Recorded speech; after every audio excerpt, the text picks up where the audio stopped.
Got started in 2003 because there wasn't a music scene really. There was no festivals. There wasn't really like very much going on at all. And through a festival here, we did it originally on July 13th from noon until 6 p.m. Middle of the day, it was like 113 degrees, bad time to have a festival, so we switched it to the evening. Hence our current format, which seems to be going well.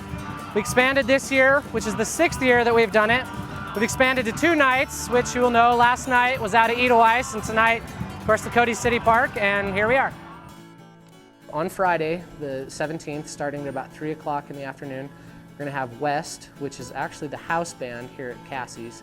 We're going to have Mountain High, The Upbeat Project, Ghosts of Predators Past, Big Juan and the Weed Whackers, of course, the Patty Fiasco, Jalon Crosland, and the Blooks on Friday night. Saturday night is going to be Sticks and Stones, Back Alley Knockout, Allen Suicide, Homebrewed, Maxwell Hughes, Four-Eyed Fish, Righteous Vendetta, oh yeah, and Jason Bedford. So, disclaimer.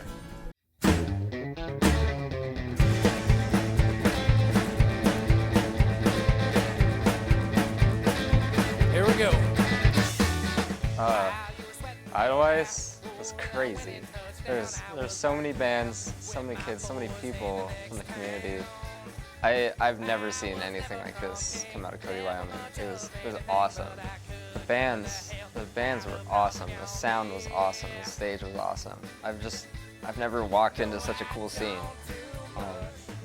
Showed up, and it was like, whoa, this is like a music festival. This is like the real deal.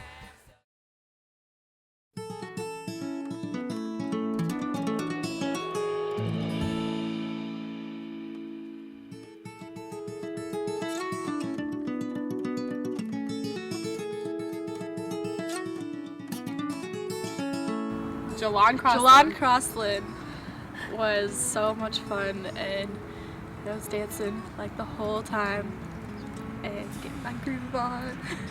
That guy is very entertaining. Newgrass, bluegrass, jam, funk, he's all over the place. I think he is most recognized for his originals, being in the genre of bluegrass, newgrass. There's such a fine line there, He's kind of our headliner coming around. I think he kind of started out in kind of rock and metal bands and kind of speed metal stuff and really moving his fingers. And it's transferred, over, he plays, banjo and he plays guitar and he plays a little bit of mandolin and stuff.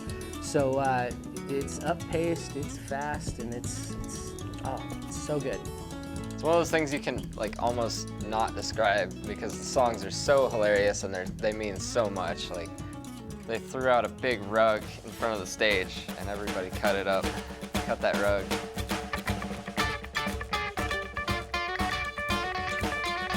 Y'all ever heard of something called the Keystone River? Well, this is it right here.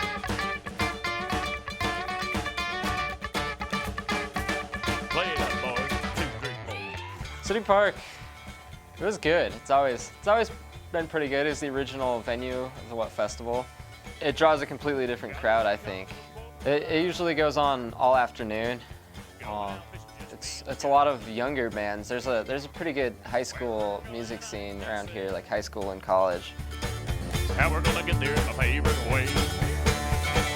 On that Keystone River, don't you know? On that Keystone River, where the golden water flows from my lips, my fingers. Homebrewed. They're so much fun, and I really enjoy listening to them because everybody in that band is one of my good personal friends. I love that band just because it's all the people in that band are way different. Yeah. It's just a really weird group of people, but it works. It's mostly a band from Matitsi. There's a couple kids from Cody in it. I play drums. It's just country rock and roll.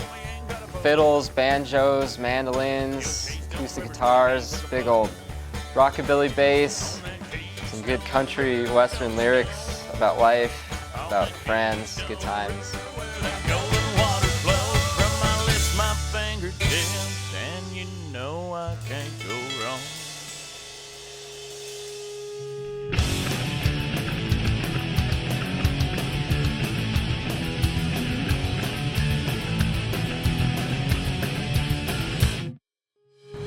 a Back knockout Alley band. Knockout. Oh yeah. Back Alley Knockout rocks. They're really good and just had good vibes going through them, and just a lot of talent there. And It's good punk rock music. Cool guitar riffs and leads.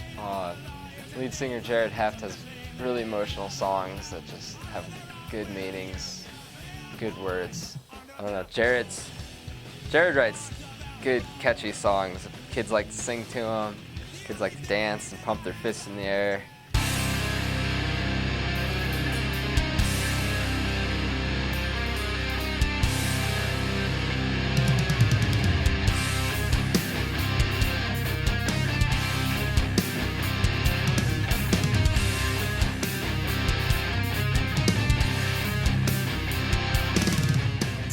Righteous Vendetta. Whoa. You want to talk about a band that'll just punch you in the face and then let you down softly because they care. That's Righteous Vendetta.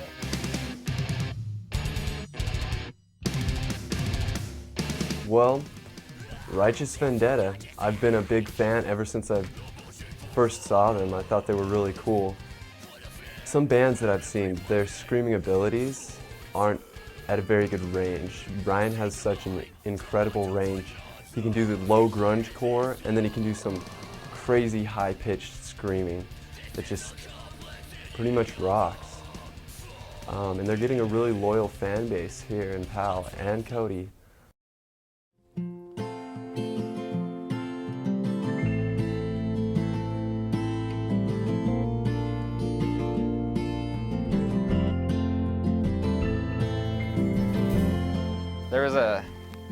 There was a really cool band that I'd never heard of before called the Lonesome Heroes.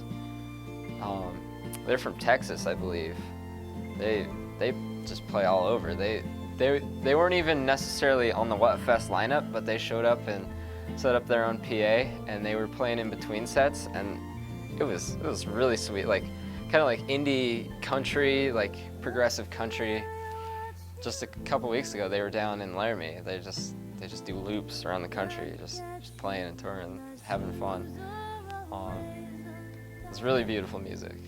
It's good.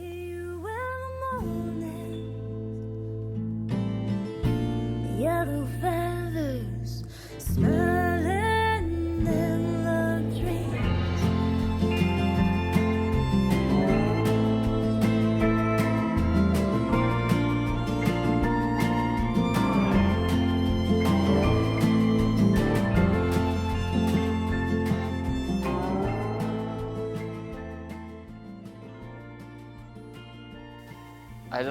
I just remember I was filled with this euphoria, just like this is the coolest thing. This is the coolest thing. People got to really relate to bands, because the types of bands that came and played weren't big headlining acts. The What Fest committee could not have done a better job, really. I mean, the planning that went into it, the singers for providing the venue, it was awesome. Everybody who was there helped set up PAs and set up the stage lights, and it was free. The best part, that was the best part. It's free to the community. Just really think that there is a future in it, in that it can be a sustainable practice to have a free music festival, which is indeed a rarity, in music in general, to have a legitimate festival that is free and open to the public for everybody. Because you don't just have something for free. You have to make it for free if you're going to involve infrastructure and equipment and people and advertising and all that stuff. And that's the big thing. And that's provided essentially with private donations. I mean, we're looking for some grants. We've had open mics where everybody just puts in the can, a little bit of cash. We've had a few private parties down Laramie. We've had one in Casper. There was one in Rock Springs, and then there was a small little fundraiser over in Jackson.